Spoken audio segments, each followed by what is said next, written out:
জাতীয় নাগরিক party NCP নেতা সারোয়ার তুষারের সঙ্গে এক নারীর কথোপকথন সামাজিক যোগাযোগ মাধ্যমে ভাইরাল হয়।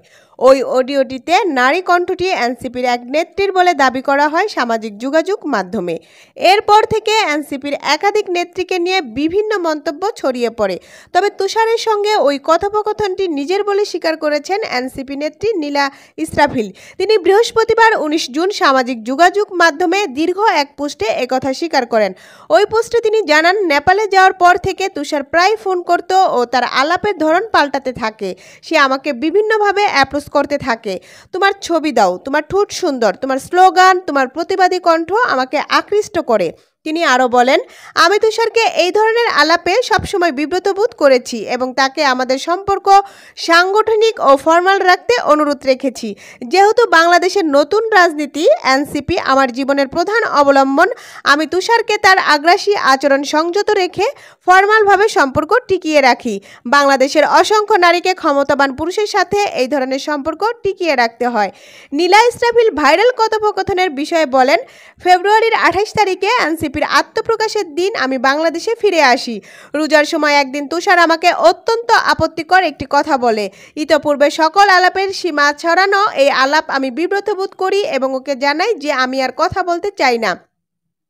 কিন্তু তুষার আমাকে আলাপের জন্য বিভিন্নভাবে চাপ দিতে থাকে। এক পর্যায়ে তুষার আমাকে জানায় ডিটেকটিভ পুলিশ বা ডিবি ওর সাথে কথা বলেছে, সেই বিষয়ে সে আমার সাথে আলাপ করতে চায়।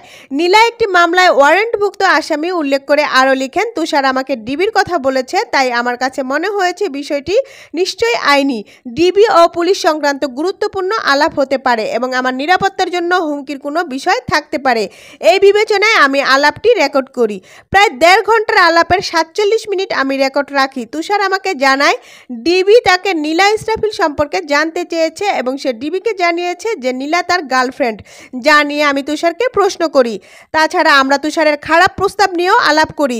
আমি তাকে প্রশ্ন করি আমি কোনো অ্যাটিটিউড, ব্যবহার বা আচরণ মনে হয়েছে আমাকে এই ধরনের প্রস্তাব করা যেতে পারে।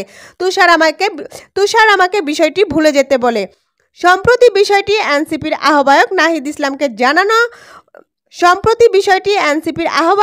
ইসলামকে জানান উল্লেখ করে নীলা লিখেছেন, কুরবানির দিন রাতে একটি অনুষ্ঠানে নাহিদের সাথে দেখা হয় এবং নাহিদকে বিষয়টি জানায়।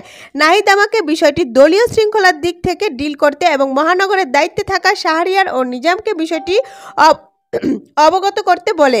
যেদিন সন্ধ্যায় শাহরিয়ার ও নিজামকে আমি জানাই, তার পরের দিন সকালে ঘুম থেকে উঠে জানতে পারি যে অডিওটি কেটে সামাজিক মিডিয়ায় প্রকাশ করা হয়েছে এবং ভাইরাল হয়েছে। এরপর আমাকে নিয়ে যে মিডিয়া ট্রায়াল